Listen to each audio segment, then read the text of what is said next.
نحمدہ و نصلی علی رسولہ الکریم اما بعد فاعوذ باللہ من الشیطان الرجیم بسم اللہ الرحمن الرحیم۔ اللہ کے محبوب علیہ الصلوۃ والسلام نے ارشاد فرمایا کہ جس نے سال بھر میں 5 راتیں شب بیداری کی اس کے اوپر جنت واجب ہے۔ تو اللہ والو، جنت کی قیمت صرف 5 راتیں ہیں۔ سال میں 365 راتیں ہوتی ہیں اور 365 دن ہوتے ہیں۔ اللہ تمہارے سے صرف 5 راتیں مانگ رہا ہے کہ محض میری رضا کے لیے جاگو۔ میں کئی بار یہ مضمون مختلف بیانات میں مختلف جگہوں پہ عرض کر چکا ہوں، بیان کر چکا ہوں کہ اللہ والو، جو مسافر ہے وہ بس سٹینڈ کے اوپر، ایئرپورٹ کے اوپر ساری رات جو ہے وہ جاگ رہا ہے، مریض ہے وہ وارڈ کے اندر آئی سی یو میں یا گھر میں تکلیف ہے، بیمار ہے، تو وہ ساری رات آنکھوں میں کاٹتا ہے۔ شادی بیاہ ہے تو نیند ہماری آنکھوں سے کوسوں دور ہوتی ہے۔ اسی طرح اور کوئی مصروفیت ہے، یار دوستوں میں بیٹھے ہوئے ہیں تو رات کٹتے پتہ نہیں چلتا۔ تو اللہ نے اسی کے اوپر ضرب لگائی ہے کہ اگر سال بھر تم یعنی غیر اللہ کے لیے تم جاگ سکتے ہو تو میرے لیے جو ہے وہ 5 راتیں کیوں نہیں جاگ سکتے؟ تو اللہ تعالیٰ جنت کی قیمت اللہ کے نبی علیہ الصلوۃ والسلام نے ارشاد فرمایا صرف کتنی راتیں ہیں؟ 5، جو محض اللہ کی رضا کے لیے، راز و نیاز کے لیے، عبادت کے لیے، نوافل کے لیے یا اس کی یاد میں بیٹھ کے گزاری جائے۔ صرف 5 راتیں۔ صحابہ نے عرض کی یا رسول اللہ وہ 5 راتیں کون سی ہیں؟ تو اللہ کے محبوب علیہ الصلوۃ والسلام نے کملی والے نے ارشاد فرمایا کہ پہلی رات 15 شعبان کی رات ہے۔ پہلی رات کون سی بیٹا؟ 15 شعبان کی رات ہے، یعنی جو شب برات کی رات آج سے 2-4 دن بعد آنے والی ہے۔ اس کے بعد دوسری رات وہ ہے جس کو عید الفطر کی رات یا ہم چاند رات کہتے ہیں۔ اور انتہائی معذرت کے ساتھ کہ مسلمان آج اتنا بے شرم ہو چکا ہے، غریب ہے یا امیر ہے کوئی تمیز نہیں رہ گئی۔ جوتا خریدنا ہے تو چاند رات کو خریدنا ہے، چوڑیاں خریدنی ہے تو چاند رات کو خریدنی ہے، نیل پالش لگانی ہے تو چاند رات کو، مہندی لگانی ہے تو چاند رات کو، یعنی اسے سال بھر اگلا دن جو خوشی کا ہے وہ منانے کے لیے، خریداری کے لیے وقت نہیں ملا۔ مہینہ بھر گرمی سردی کے روزے رکھے، بھوک اور پیاس کو برداشت کیا، اللہ کی راہ میں مشقت کی، پھر وہ رات پانے کی تھی تو مسلمان نے وہ رات بازاروں میں گھوم کے ساری جو کچھ پایا تھا مہینے بھر میں وہ سارا گنوا دیا۔ تو 2 راتیں کون سی میں نے بیان کی؟ پہلی 15 شعبان کی، یعنی جو آنے والی ہے انشاءاللہ العزیز، اور اگلی رات جو ہے وہ چاند رات یعنی عید الفطر کی رات، یکم شوال کی جو رات ہوتی۔ اور 3 راتیں وہ ہیں ذی الحجہ کی جو حجاج منی میں، عرفات میں اور مزدلفہ میں گزارتے ہیں، یعنی 8، 9 اور 10 کی رات۔ کتنی ہو گئی؟ 5۔ یہ 5 راتیں ہیں، 15 شعبان کی رات، عید الفطر کی رات اور حج کی 3 راتیں 8، 9 اور 10۔ جس نے یہ 5 راتیں محض اللہ کی رضا کے لیے شب بیداری کی، اللہ کے محبوب علیہ الصلوۃ والسلام نے بشارت دی ہے اس کے لیے جنت ہے، جنت واجب ہو جاتی ہے۔ حضور علیہ الصلوۃ والسلام نے ارشاد فرمایا کہ جس نے شعبان کے اندر 9 روزے رکھے، کتنے؟ 9 روزے، 3 روزے پہلے عشرے کے اندر جو ابھی جا رہا ہے یعنی جو چل رہا ہے، اور 3 روزے دوسرے عشرے کے اندر اور 3 روزے آخری عشرے کے اندر، تو کل کتنے ہو گئے؟ 9 روزے۔ تو جس نے 9 روزے رکھے اللہ رب العزت اس کو 70 انبیاء علیہ السلام کی عبادت کا ثواب عطا فرمائے گا۔ پھر بات یہیں پہ ختم نہیں ہوئی اللہ والوں، پھر حضور علیہ الصلوۃ والسلام نے ارشاد فرمایا کہ اللہ اس کو 70 سال کی عبادت کا ثواب عطا فرمائے گا۔ پھر بات یہاں پہ ختم نہیں ہے، اللہ کے محبوب علیہ الصلوۃ والسلام نے تیسری بشارت دی، جب میدان محشر میں رب اس کو کھڑا کرے گا تو شہداء کی صف میں کھڑا کرے گا۔ تو اللہ والو، اب جو یہ شعبان ہے یہ تو مزے ہی مزے ہیں، فروری کے اندر ہے، پاکستان بھر میں، ملتان میں بھی وہ گرمی نہیں ہے، گرمی تو آئے گی بھی جا کے اپریل میں جا کے. تو اتنے آسان روزے ہیں.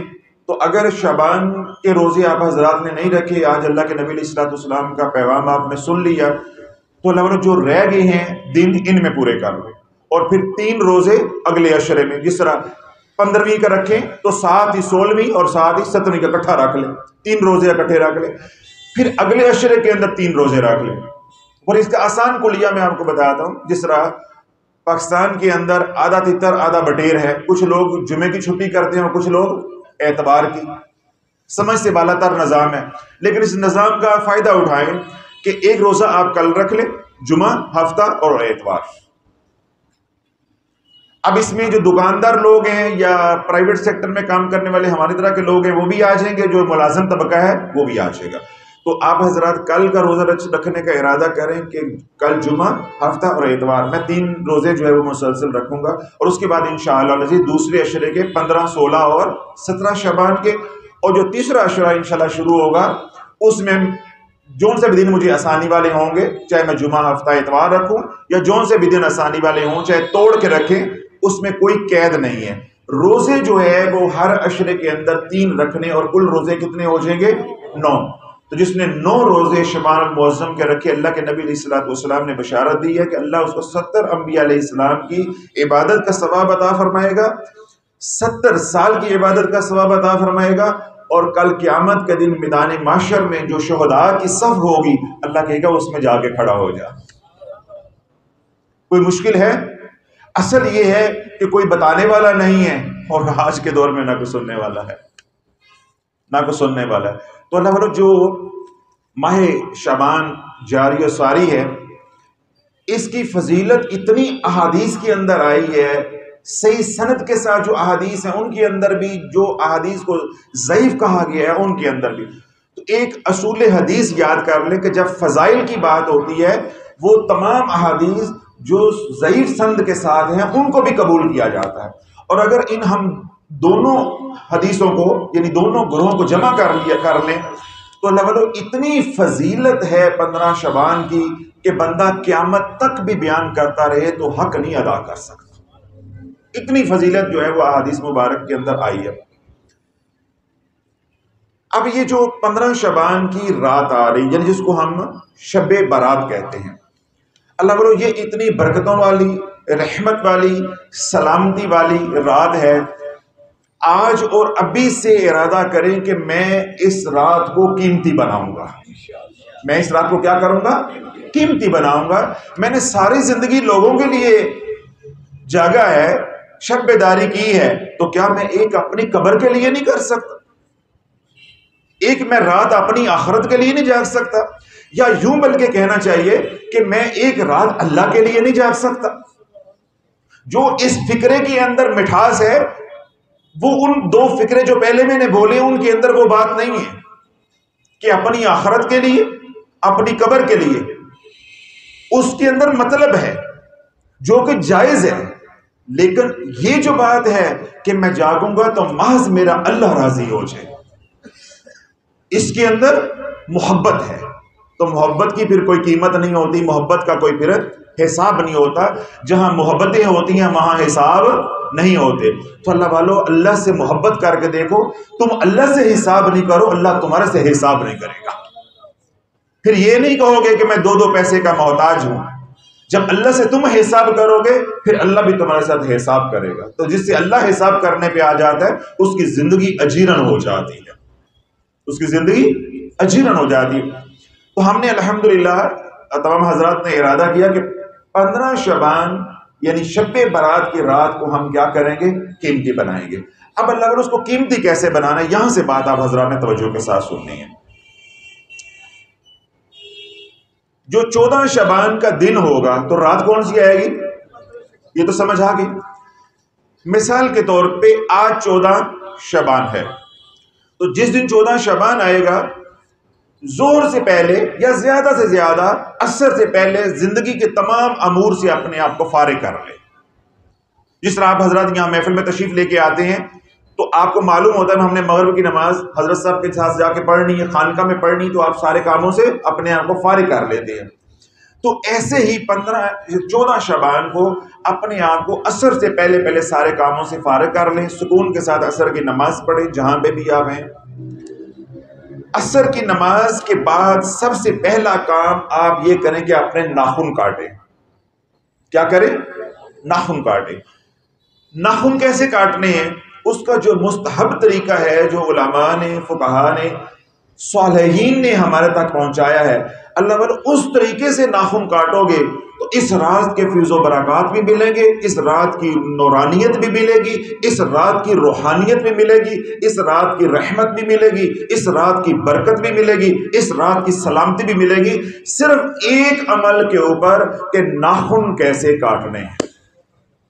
ناخن تو کاٹ ہی جاتے ہیں، کبھی اسی انگلی کا کاٹو، کبھی اسی انگلی کا کاٹو، کبھی اسی انگلی کا کاٹو، جس بھی ترتیب سے کاٹو کہ ناخن تو آپ کاٹتے ہی ہیں، لیکن جب صالحین کے طریقے پہ جو مستحب طریقہ ہے اس پہ کاٹیں گے تو کیا ہوگا؟ صالحین کا نور جو ہے وہ ملے گا۔ ہماری نسبت، ہمارے عمل کی نسبت، ہمارے عمل کا تعلق، ہمارے عمل کا سلسلہ کس کے ساتھ جڑے گا؟ صالحین کے ساتھ۔ تو پھر اس کے اوپر حدیث لاگو ہوگی، قال رسول اللہ صلی اللہ علیہ وسلم المرء مع من احب، جس کے ساتھ محبت ہے وہ اسی کے ساتھ ہوگا۔ تو جب عمل آپ صالحین والا کرو گے تو کل قیامت کے دن بھی صالحین کے ساتھ اللہ معاملہ کرے گا۔ تو ناخن کیسے کاٹنے ہیں؟ بعد نماز عصر سب سے پہلے اپنی اس انگلی کا، دائیں ہاتھ کی اس انگلی کا جس کو انگلی شہادت کہتے ہیں، پھر اس انگلی کا، پھر اس انگلی کا، اس کے بعد اس انگلی کا، کتنے کٹ گئے؟ 4۔ پھر اس کا نہیں کاٹنا، یعنی جو دایاں ہاتھ کا انگوٹھا ہے اس کا ناخن نہیں کاٹنا۔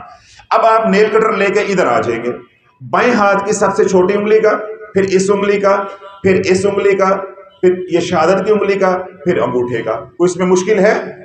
ادھر سے شروع کریں گے پورے ہاتھ کے، اور آخر پہ کیا بچ جائے گا؟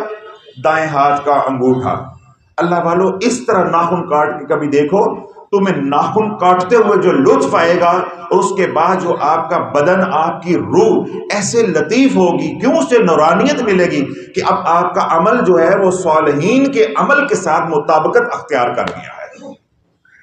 جب ہم کوئی اپنا طریقہ ایجاد کرتے ہیں اس کے اندر ظلمت ہوتی ہے۔ سب سے افضل طریقہ کس کا ہے؟ اللہ کے محبوب علیہ الصلوۃ والسلام کا۔ اس کے بعد سب سے افضل طریقہ ہے صالحین کا، کیونکہ ان کا طریقہ سنت کے قریب تر ہوتا ہے، قریب تر ہوتا ہے۔ میں دوبارہ دہرا دیتا ہوں کہ ناخن کیسے کاٹیں گے ہاتھوں کے؟ پہلے سب سے پہلے دائیں ہاتھ کی شہادت کی انگلی، پھر یہ والی انگلی، پھر جس پہ انگوٹھی پہنتے ہیں یہ انگلی، پھر سب سے چھوٹی، اس کو چھوڑ دینا۔ اب ادھر آئیں گے، سب سے چھوٹی انگلی، پھر ساتھ والی، پھر ساتھ والی، پھر ساتھ والی، پھر یہ، اور آخر پہ انگوٹھا۔ یہ یاد ہو گیا؟ پاؤں کے ناخن کاٹنا بہت آسان ہے، وہ ترتیب آپ کو نہیں بھولے گی۔ کیسے کاٹیں گے؟ یہ پاؤں ہیں، یہ پاؤں ہیں، ادھر سے شروع کریں گے، کاٹتے جائیں گے، کاٹتے جائیں گے، کاٹتے جائیں گے، یہاں پہ آ کے ختم کر دیں گے۔ یہ آسان ہے، یعنی دائیں پاؤں کی چھوٹی انگلی سے پاؤں کے ناخن کاٹنے شروع کریں گے، ترتیب سے، جس ترتیب سے انگلیاں ہیں اسی ترتیب سے آپ بائیں طرف بڑھتے جائیں گے، سارے کاٹتے جائیں گے۔ یاد ہو گیا؟ چھوٹی انگلی، پھر یہ انگلی، پھر یہ انگلی، پھر یہ انگلی، پھر انگوٹھا، پھر بائیں پاؤں کا انگوٹھا، پھر ساتھ والی انگلی، پھر ساتھ والی انگلی، پھر اس سے ساتھ والی انگلی، اور خلاص سب سے چھوٹی انگلی۔ اب یاد ہے؟ ہاتھ کے پاؤں جو ناخن ہیں وہ تھوڑے سے مختلف ہیں، وہاں سے انگلی شہادت سے شروع کرنا ہے دائیں ہاتھ سے، پھر یہ کاٹ کے اس طرف کو جانا ہے، اور یہ والے ادھر سے کاٹ کے اندر کو آنا ہے، اور آخر پہ انگوٹھا۔ جبکہ پاؤں کے جو ناخن ہیں وہ ہم کہاں سے شروع کریں گے؟ دائیں پاؤں کی سب سے چھوٹی انگلی پہ شروع کریں گے، اسی ترتیب سے ہم بائیں پہ آ کے ختم کر دیں گے۔ تو اللہ والو اس ترتیب سے اب آپ نے بعد نماز عصر ناخن کاٹ لیے تو انشاءاللہ العزیز اب آپ کا شب بیداری کا جو سلسلہ ہے، یا فیض و برکات ہے، یا جو نورانیت ہے، یا جو روحانیت ہے، اس کا حصہ اب آپ کو ملنا شروع ہو گیا۔ یہ پہلا کام آپ نے کرنا ہے۔ دوسرا کام، غیر ضروری بال جو ہے ان کو صاف کرنا ہے، مرد ہیں عورتیں ہیں۔ اب یہ دو کام آپ نے قبل از مغرب کر لینے ہیں، یہ دو کام قبل از مغرب کر لی۔ اب توجہ رکھیے گا، اب آپ نے کیا کرنا ہے؟ جو بعد نماز مغرب کرنا ہے اس کی تیاری آج کل میں کرنی ہے. کیا کرنی ہے کہ آپ کے علاقے میں کہیں پہ بھی بیری کا درخت ہے تو اس کے 7 پتے لے کر آنے ہیں. وہ لا کے اب آپ حضرات نے میری بات سن لی ہے، سوشل میڈیا پہ بھی انشاءاللہ کل یہ بیان چلا جائے گا، وہ حضرات بھی یہ بات سن لیں گے. تو جو ہی بات سنیں تو فوراً جو ہے وہ 7 پتے بیری کے لے آئے. 15 شعبان کو رات کو اس وقت جاؤ گے کہاں سے لے کر آؤ گے تو وہ لے آئے. لا کر اس کا آسان ٹوٹکا، اس کا آسان حل یہ ہے کل ہی پتے دوپہر کو کسی وقت لا کر ان کو شاپر میں ڈال کے فریج میں رکھ دیں، وہ خشک بھی نہیں ہوں گے. اگر باہر رکھیں گے، کھلے رکھیں گے تو 3-4 دن کے بعد جب استعمال کرنے لگیں گے ان کا رس خشک ہو چکا ہوگا. پھر جو میں کام آپ کو بتا رہا ہوں یا جو عمل میں نے بتانا اس کا خاص نفع نہیں ہوگا. بیری کے پتے لے آئیں، 8, 10, 15 توڑ کر لے آئیں، لیکن پوچھ کے لے کے آئیں جس کی بیری ہے اسے اجازت لے کر. وہ لا کے میں نے کیا کہا ہے کس میں رکھ دیں؟ شاپر کے اندر ڈال کے فریج میں رکھ دیں. انشاءاللہ وہ سبز رہیں گے، تر جو ہے وہ رہیں گے. اب بعد نماز مغرب آپ کیا کریں گے؟ ایک بوتل پانی کی 1.5 لیٹر والی لے لیں. پانی کی بوتل لے کے اس کے اوپر آپ پڑھیں گے 7 مرتبہ سورۃ فاتحہ، 7 مرتبہ آیت الکرسی اور 4 قل اور 7 مرتبہ تیسرا کلمہ. یہ کتنی چیزیں ہو گئی؟ 7. اور 7 کے اول و آخر 7 بار ہی درود پاک پڑھیں. میں دوبارہ دہرا دیتا ہوں. پانی کی 1.5 لیٹر کی بوتل لے لیں، بڑی بوتل پانی والی لے لیں جو بھی گھر میں دستیاب ہے. اس میں گھر کا پانی ڈالیں، اس پہ کیا پڑھیں گے؟ 7 مرتبہ سورۃ فاتحہ بسم اللہ شریف کے ساتھ، 7 مرتبہ آیت الکرسی بسم اللہ شریف کے ساتھ، 7 مرتبہ 4 قل بسم اللہ شریف کے ساتھ اور 7 مرتبہ تیسرا کلمہ سبحان اللہ والحمد للہ ولا الہ الا اللہ واللہ اکبر ولا حول ولا قوۃ الا باللہ العلی العظیم. اور اول و آخر 7 بار درود پاک پڑھ کے یہ پانی کو دم کر دیں. اپنے آپ کو بھی دم کرنے کو، پاس بچہ بیٹھا ہوا ہے، گھر والی بیٹھی ہوئی ہے تو اس کو بھی دم کر دیں. ٹھیک ہے. اب یہ آپ کا پانی بن گیا ہے. ناخن آپ نے کاٹ لیے ہیں، غیر ضروری بال جو ہیں اس سے بھی آپ فارغ ہو گئے ہیں. اب جو ہی مغرب کی نماز آپ پڑھ لیں تو عشاء کی نماز سے پہلے آپ نے معمول کا غسل کرنا، جس طرح آج آپ حضرات کر کے محفل میں تشریف لے کر آئیں، یعنی نہائیں جیسے معمول کا نہاتے، شیمپو کریں، صابن لگائیں، معمول کا نہا لیا. اب آپ نے نہا لیا، وہ جو پانی دم کیا ہے وہ آپ نے اپنے ساتھ لے جانا ہے. جو پانی دم کیا ہے اس کو اپنے ساتھ لے جانا ہے. جب آپ نہا لیں تو ٹب کے اندر کھڑے ہو کے وہی پانی کی بوتل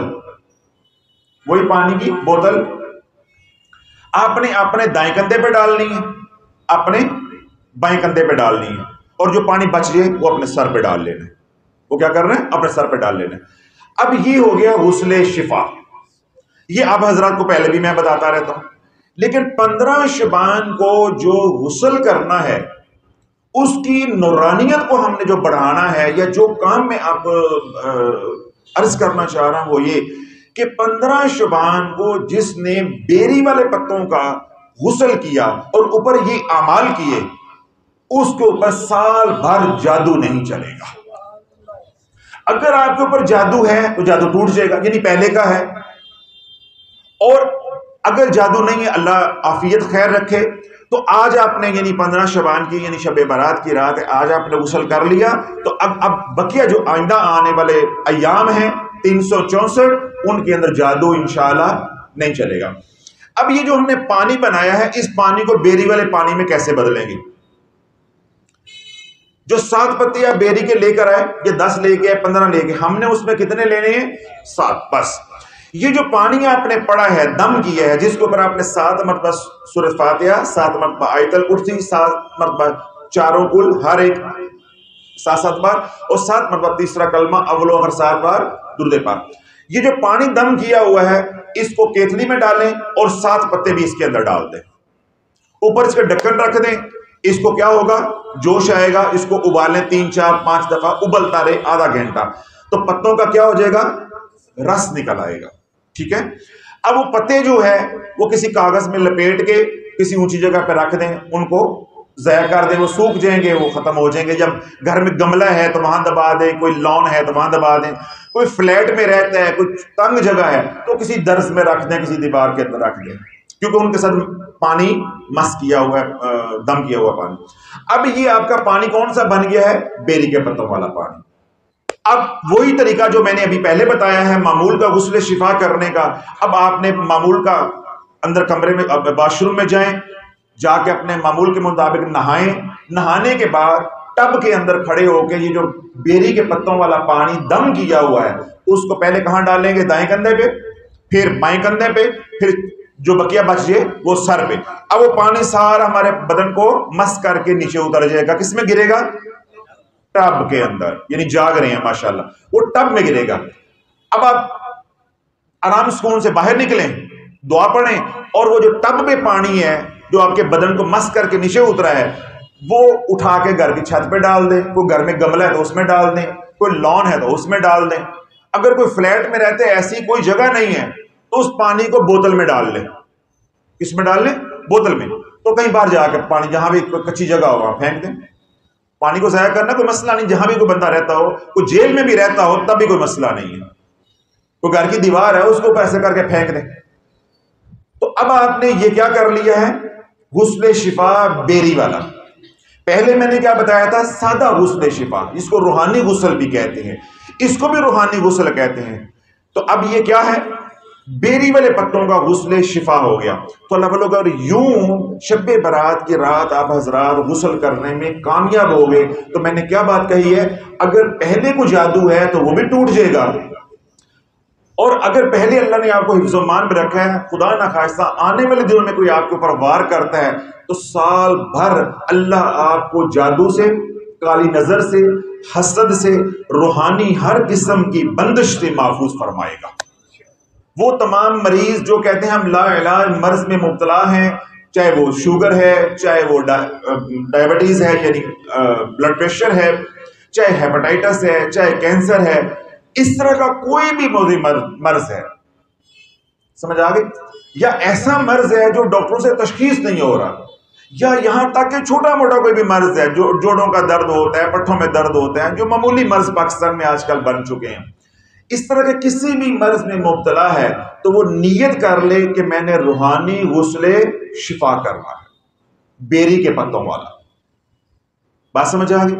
اب میں نے آپ کو دو طرح کا غسل بتایا، طریقہ ایک ہی ہے۔ ایک میں کیا کریں گے؟ پتے ڈالیں گے، اور ایک میں کیا کریں گے؟ کچھ بھی نہیں ڈالیں گے، وہ سادے پانی کے ساتھ کرتے ہیں۔ اب یہاں میں تھوڑی سی بات کے اندر تبدیلی کر رہا ہوں۔ وہ تمام حضرات جو پرانے جادو کے مریض ہیں، سالوں سے جادو چلا آ رہا ہے، پرانے مریض ہیں بدنی بیماریوں سے، سالوں کی بیماری چلی آ رہی ہے، تو وہ ایک رات میں بیماری تو نہیں نکل جائے گی، بیماری کا زور ضرور ٹوٹے گا، جادو کا زور ضرور ٹوٹے گا، لیکن جو اس کے اثرات ہیں وہ تو ایک دم نہیں نکل جائے گی۔ جیسا بخار اتر جاتا ہے لیکن بخار کے اثرات وقت لگتا ہے۔ تو میں آپ کو یہ مشورہ دوں گا کہ شب برات کو اگر آپ بیری والے پتوں کا غسل کر لیں تو پھر آپ وہ حضرات صرف جو شدید بیمار ہے جادو کی وجہ سے یا بدنی بیماری کی وجہ سے، وہ اس عمل کو 7 دن مسلسل جاری رکھیں، اس عمل کو 7 دن جاری رکھیں۔ پھر اس میں ایک اور اضافہ بھی ہے۔ اب آپ نے پانی بنا لیا یعنی دم کر لیا، پتے بھی لے آئے۔ اب آپ یہ ذہن میں یہ سوال آ سکتا ہے حضرت صاحب یہ میں نے غسل کرنا ہے، میری بیوی نے بھی کرنا ہے، ہم کتنے پتے لے کر آئیں؟ بھائی سارے محلے نے بھی غسل کرنا ہے تو اللہ کی رحمت کو محدود کیوں جانتا ہے؟ سارا محلہ بھی غسل کرے، پتے 7 ہی کافی ہیں، وہ اتنا سا دم کیا اور پانی ہی کافی ہے، تو اس پانی کو بڑھاتا جا، اس پانی کو بڑھاتا جا۔ پانی کیتلی میں بنانے کی بجائے پانی پتیلے میں بنا لے، پانی پتیلے میں بنانے کی بجائے پانی دیگ میں بنا لے۔ بھائی یہ تو تیرے اوپر ہے، تو اللہ کی رحمت کو کتنا لوٹنا چاہتا ہے اس رات کو۔ گھر میں 10 افراد ہیں، 5 افراد ہیں، 6 افراد ہیں، تو میں آپ کو یہ بات عرض کروں گا سب کو نہلاؤ، کوئی مشقت نہیں ہے، پانی ایک بننا ہے، اسی پانی کو بڑھا لو، سارے بچوں کو ایک ایک مگا پانی کا دے دو، ایک ایک بوتل پانی کی دے دو، ان کو بیٹا نہاتے جاؤ اور اپنے اوپر ڈالتے جاؤ۔ اور اگر گھر میں ٹب نہیں ہے تو کچی جگہ پہ کھڑے ہو کے پانی ڈال لو اپنے اوپر، نہانے کے بعد لان میں کھڑے ہو کے ڈال لو، کپڑوں سمیت نہا لو، پائپ لگا کے لان میں کھڑے ہو کے کپڑوں سمیت نہا لو، انہی کپڑوں کے اوپر وہ پانی بھی ڈال لو اگر کوئی ایسی مشکل آپ کے لیے۔ لیکن بہانہ، شافی کے در پہ بہانہ نہیں چلتا، کام کرنا ہے تو کرنا ہے، نہیں کرنا تو نہیں کرنا، یا ہاں یا نہ چلتی ہے، نہیں کرنا تو نہ کرو، لیکن اگر کرنا ہے تو پھر بہانے نہیں، حضرت صاحب ہمارے گھر میں یوں ہے، حضرت ہمارے گھر میں یوں ہے۔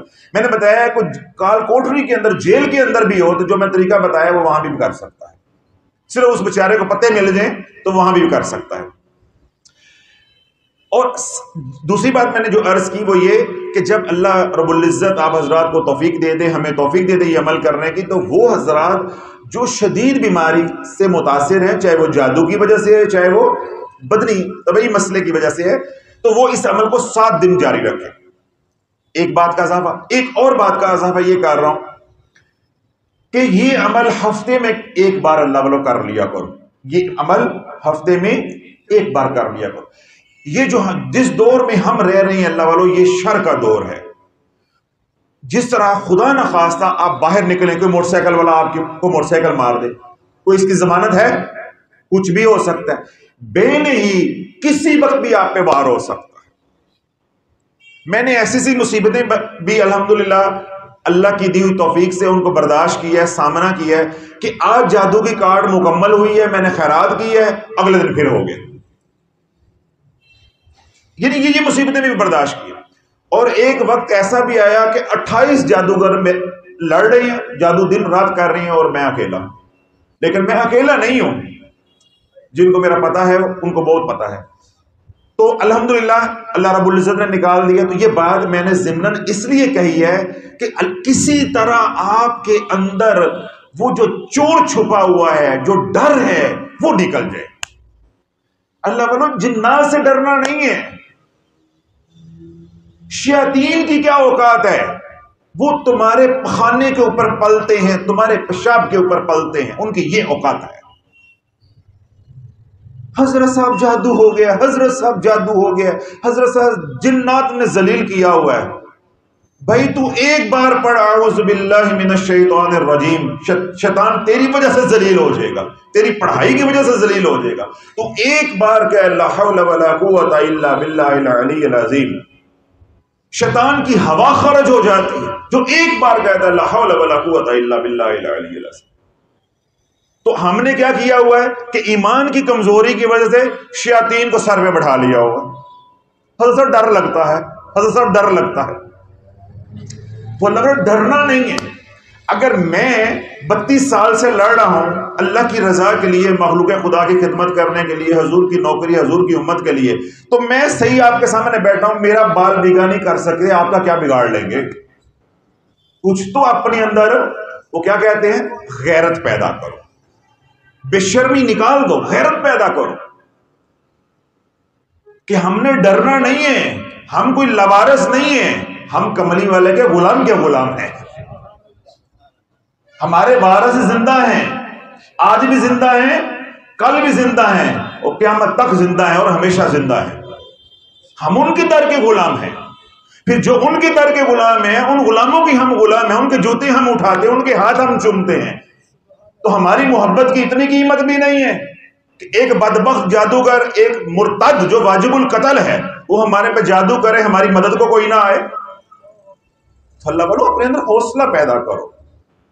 عاملین تو آپ کو ڈرائیں گے، آپ مر جاؤ گے، آپ یوں ہو جائے گا۔ اللہ والو کوئی نہیں مرتا جب تک وہ چھت والا نہ مارے، کوئی نہیں مرتا۔ یحیی و یمیت وہو علی کل شیء قدیر، زندگی موت میرے اللہ کے ہاتھ میں ہے، ہر چیز اس کے قبضہ قدرت میں ہے۔ جادو تب چلے گا اللہ چاہے گا، ما اصابکم من مصیبت الا باذن اللہ، جو تمہارے اوپر مصیبت آتی ہے اللہ کے امر سے آتی ہے، اللہ کے ہو جا اشارے سے آتی ہے۔ اللہ نہ چاہے تمہیں ایڈز ہو سکتی ہے، اللہ نہ چاہے تمہیں کینسر ہو، سارا زمانہ بھی کہ تجھے کینسر ہو جائے، تجھے کینسر ہو جائے، تم مرے، تم ٹرک تھلے آ کے مرے، تم فلانا تن ہو جائے، تینوں گولی لگے۔ لوگ بدوائیں دیتے ہیں نا، مائیں بھی بدوا دیتی ہیں، بیویاں بھی دیتی ہیں، تو کبھی کچھ ہوا ہے؟ کبھی کچھ ہوا ہے؟ ہوتا وہی ہے جو اللہ چاہتا ہے۔ وما تشاءون الا ان یشاء اللہ رب العالمین۔ سمجھ آگئی بات کی؟ اب تو چور نکل گیا، ڈر نکل گیا، سینہ تان کے جیو، چاہے ایک دن جیو۔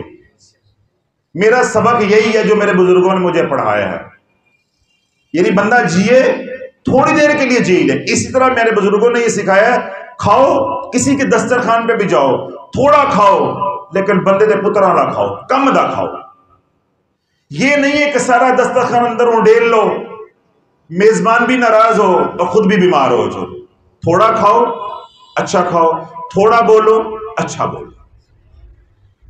تو یہ عمل آپ حضرات اللہ والو جب کرو گے تو میں نے کیا کہا ہے کہ جو پہلے کا جادو چلا انشاءاللہ اللہ رب العزت اپنے کرم سے میرے محبوب علیہ الصلوۃ والسلام کی واللیل کی زلفوں کے صدقے اس کو بھی دور عطا فرما دے گا، اور بقیہ جو آئندہ آنے والا سال ہے اس میں بھی اللہ محفوظ فرمائے گا. اور دوسری بات میں نے کیا کہی ہے کہ وہ حضرات جو شدید بیماری کا شکار ہیں، چاہے وہ طبعی مسئلہ ہے یا شیطانی یعنی جناتی مسئلہ ہے، وہ اس عمل کو کیا رکھے 7 دن جاری رکھے. اور تیسری بات میں نے یہ کہی ہے کہ اس عمل کو کبھی کبھار کر لیا کرو، ہفتے میں ایک بار، نہیں تو 2 ہفتے میں، نہیں تو 3 میں، کچھ نہیں تو مہینے میں ایک بار کر لیا کرو، اس عمل کو کر لیا کرو. تو اللہ بلو آپ تمام حضرات کو اس عمل کی اجازت ہے، جو سوشل میڈیا پہ سنے انہیں بھی اجازت. اللہ رب العزت ہم سب کو اس مبارک عمل سے فیض یاب فرمائے، اور جو ہمارے اوپر جناتی شیطانی یا جادوئی اثرات ہیں اللہ ان سب کو جو ہے وہ زائل فرمائے.